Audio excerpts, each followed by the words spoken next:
బీసీలకు సంబంధించి బీసీలందరూ కూడా రాష్ట్ర వ్యాప్తంగా ఇక్కడ కదిలి వచ్చారు.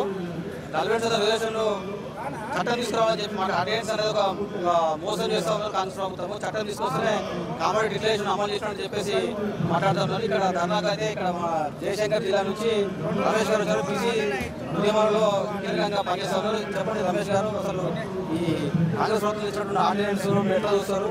దీనివల్ల సంస్థలు ఎన్నికల పోతే ఉన్న ఉపయోగం జరుగుతుందా?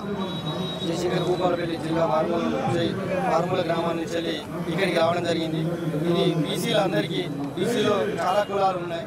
బీసీలో జరుగుతున్నటువంటి అన్యాయాన్ని ఇక్కడ బీసీ మహాధర్నా ద్వారా ప్రజలందరికీ, బీసీ నాయకులకు అందరికీ తెలియజేయాలనే ఉద్దేశంతో ఈ ధర్నాకి రావడం జరిగింది. ఆ రోజు జాతీయ కాంగ్రెస్ పార్టీ నాయకుడు రాహుల్ గాంధీ గారు ఇచ్చినటువంటి హామీ బీసీలకు 42% రిజర్వేషన్ కల్పిస్తామని చెప్పడం జరిగింది.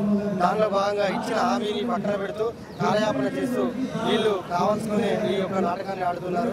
దానిలో భాగంగా రాష్ట్ర ప్రభుత్వం, మన ముఖ్యమంత్రి గారు కేవలం ఇది రానున్న స్థానిక సంస్థల ఎన్నికల్లో భాగంగా ఈ ఒక 42% అంటూ ప్రగల్భం పలకడమే తప్ప ఆయన మద్దతు చేసేలేదు.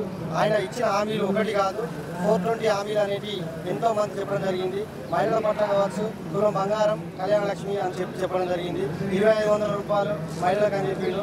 2016 నుంచి 4000 పదాలు పింఛన్లు అని చెప్పిండు. 3000 నుంచి 6000 పదాలు పింఛన్లు అని చెప్పిండు.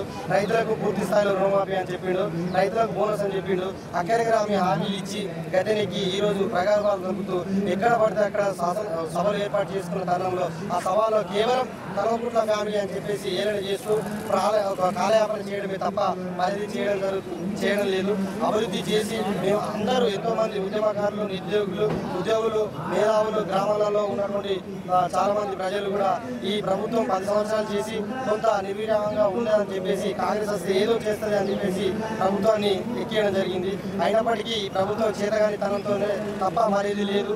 అందరూ గమనిస్తూనే ఉన్నారు. బీసీలకు 42 అని చెప్పి స్థానిక ఎలక్షన్లో కేవలం ఓట్లు మేము వేస్తే వాళ్ళు ఉన్నత ఓసీలుగా, అంటే కులాలు కాదు, ఉన్నత వర్గాలలో ఉన్నటువంటి వాళ్ళు పెద్ద స్థాయిలో ఉంటూ పదవులు అనుభవిస్తూ మేము బీసీలుగా ఓట్లు వేయడానికే తప్ప పదవులు అనుభవిస్తూ ప్రజలందరికీ మేము న్యాయం చేసుకునే విధంగా చేసే అటువంటి వెసులుబాటు కల్పించడం లేదు.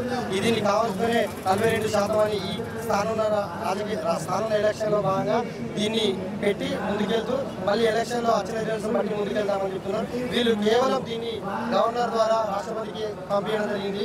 ఇది ఒక మంత్రి స్థాయి క్యాబినెట్ మీటింగ్ ఏర్పాటు చేసుకొని శాసనసభలో ఏర్పాటు చేసుకొని దీన్ని పార్లమెంటు పంపించి ఆమోదం తెలపాలి. కానీ నామమాత్రపు చేస్తూ కాలయాపన చేసే కార్యక్రమం. దానిలో భాగంగా ఇది పూర్తి స్థాయిలో రేవంత్ రెడ్డి గారు, గౌరవ ముఖ్యమంత్రి వర్యులు తెలుసుకొని బీసీలు పట్టుదలతో ఉన్నారు. ఇక మేము ఏదైనా మంచి చేయకపోతే వాళ్ళందరూ ఐక్యతతో మాకు సీట్లు రానున్న రోజుల్లో ఇస్తారు, మాకు అందరికీ అన్యాయం జరుగుతుందనే విషయాన్ని గమనించి బీసీలందరికీ న్యాయం చేసే విధంగా సహకరించాలని కోరుకుంటూ జయశంకర్ భూపాలపల్లి, నా పేరు విజయ రమేష్.